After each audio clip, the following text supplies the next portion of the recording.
नमस्कार, मैं हूं श्वेता सिंह और आप देख रहे हैं आज तक। प्रधानमंत्री नरेंद्र मोदी 64 साल के हो रहे हैं।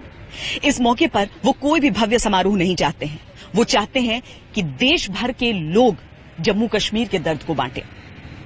लोग उनकी इस बात को भरपूर समझ रहे हैं और इस मौके पर हम गुजरात पहुंचे हैं, यानी वो प्रदेश जहां से नरेंद्र मोदी ने अपना सियासी सफर शुरू किया था।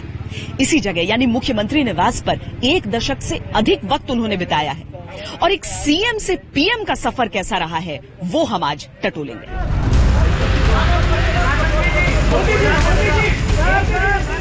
सीएम से पीएम के 1 साल में बहुत कुछ बदल गया, जिम्मेदारियां, रुतबा, निवास।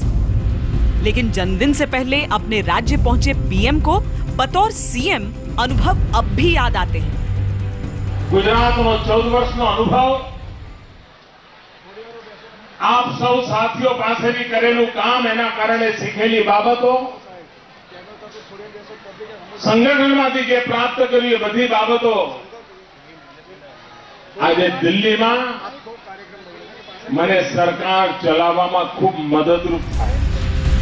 मोदी तो पिछले 12 साल को याद कर रहे हैं, लेकिन हम उनके जन्मदिन के मौके पर यादों के कारवां को थोड़ा और पीछे लिए चलते हैं।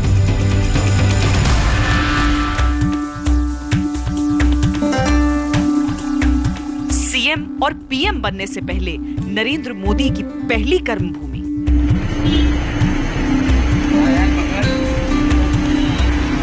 उनकी जन्मभूमि मेहसाणा जिले का वडनगर।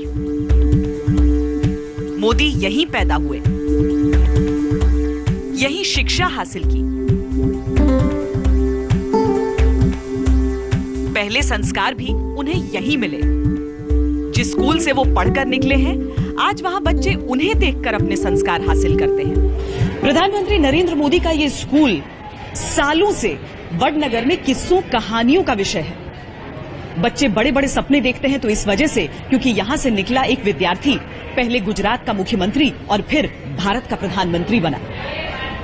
अब उनके जन्मदिन को जब वो प्रधानमंत्री के तौर पर धूमधाम से मनाना चाहते थे तो प्रधानमंत्री ने कहा, नहीं, मैं ऐसा नहीं चाहता।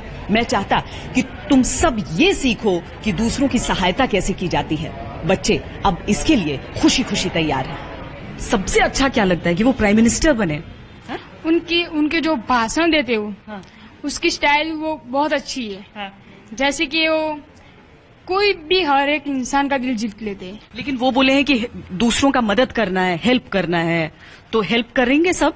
हाँ, हाँ, हम दूसरे लोगों को जो मुश्किल में है उनका मदद करके उनका बर्थडे हो जाएंगे। अच्छा, तो स्कूल में बात की जाती है नरेंद्र भाई के बारे में, बताया जाता है? हाँ, हमारे स्कूल में बताया जाता है कि नरेंद्र भाई बड़े अच्छे विद्यार्थी थे। लड़कियों के बारे में भी बहुत बोलते हैं नरेंद्र भाई, हमेशा कहते हैं कि लड़कियों को पढ़ना लिखना चाहिए। तो उनकी बातें सुन के अच्छा लगता है जब वो टीवी पर बोलते हुए सुनते हैं प्रधानमंत्री नरेंद्र मोदी को? हाँ, हमें बहुत अच्छा लगता है जब वो बोलते हैं कि लड़कियों के बारे में हमें ये करना चाहिए, हमें वो करना चाहिए, हमें लड़कियों को पढ़ाना चाहिए और उन्हें भी वड़ा प्रधान बनाना चाहिए। स्कूल की दीवार की दूसरी ओर है वडनगर स्टेशन।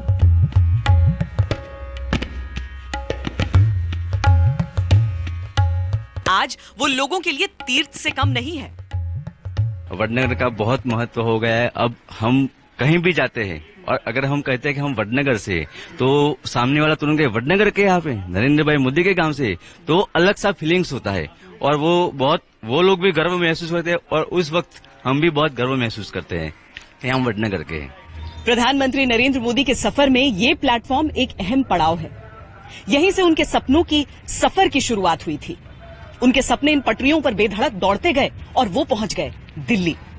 लेकिन आज भी नरेंद्र मोदी के दिल में गुजरात एक बड़े हिस्से में बसता है।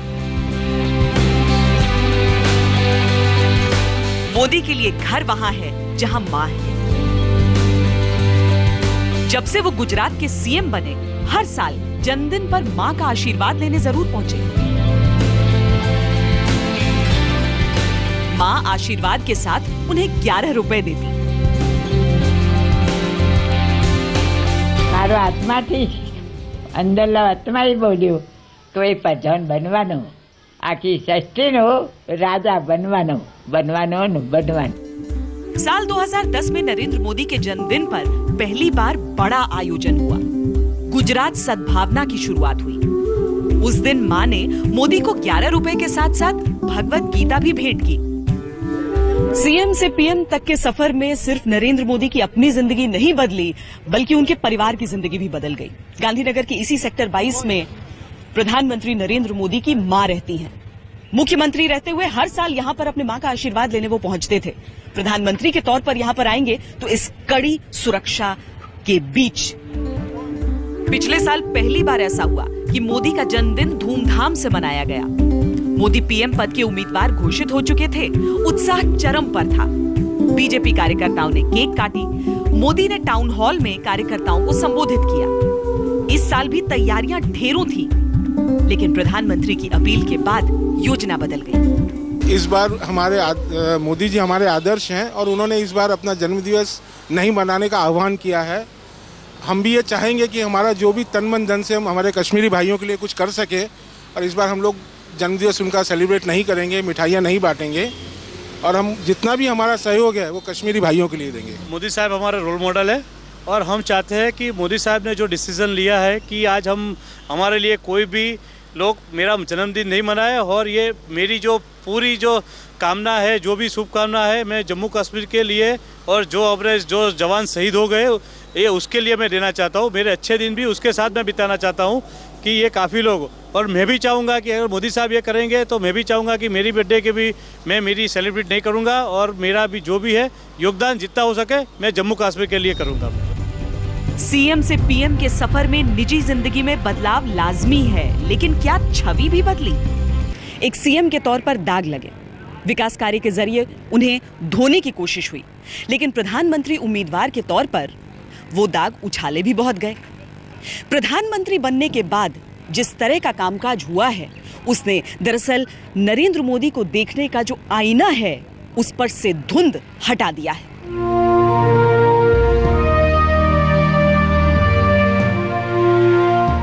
नरेंद्र मोदी प्रधानमंत्री बनने के बाद पहली बार गुजरात पहुंचे।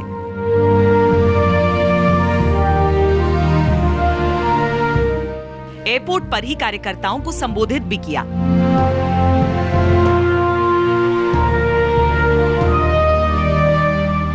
अपनी ही भाषा में अपनी मिट्टी की खुशबू का जिक्र किया तो लोग झूम उठे।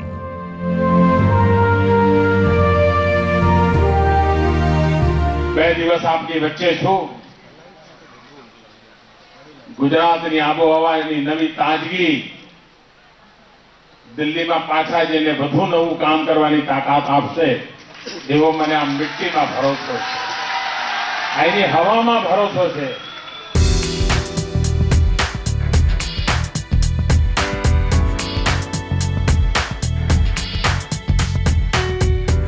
सीएम मोदी ने गुजरात को चकाचक रखा। पीएम मोदी ने स्वच्छ भारत को एजेंडा बनाया। लाल किले की प्राचीर से सफाई की बात की, एक नया मिसाल कायम किया।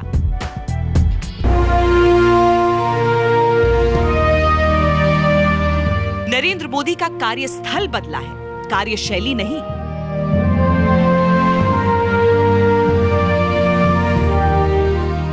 अनुशासन से काम करना उन्हें सीएम के तौर पर भी पसंद था, पीएम के तौर पर भी।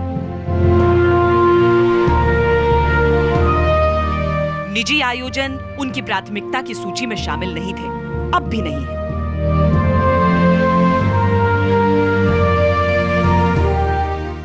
जन्मदिवस पर समारोह की जगह जम्मू कश्मीर को सहायता की अपील इसी की बानगी है।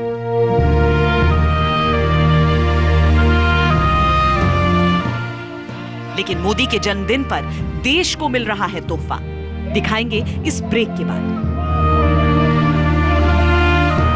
प्रधानमंत्री नरेंद्र मोदी अपने जन्म दिवस पर न तो कोई तोहफा चाहते हैं और न ही कोई उत्सव।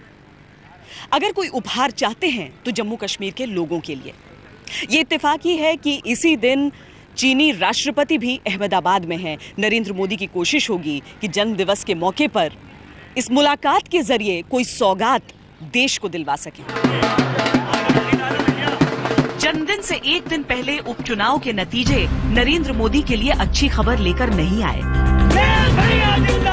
लेकिन चुनावी नतीजों से परे पीएम मोदी अपने बर्थडे पर देश को गिफ्ट देने की कोशिश में है। देश की अर्थव्यवस्था की तस्वीर चमकाने की कोशिश में है। चीन के राष्ट्रपति अहमदाबाद पहुंच रहे हैं। मोदी का जन्मदिन भारत चीन रिश्ते के जश्न में तब्दील हो गया है।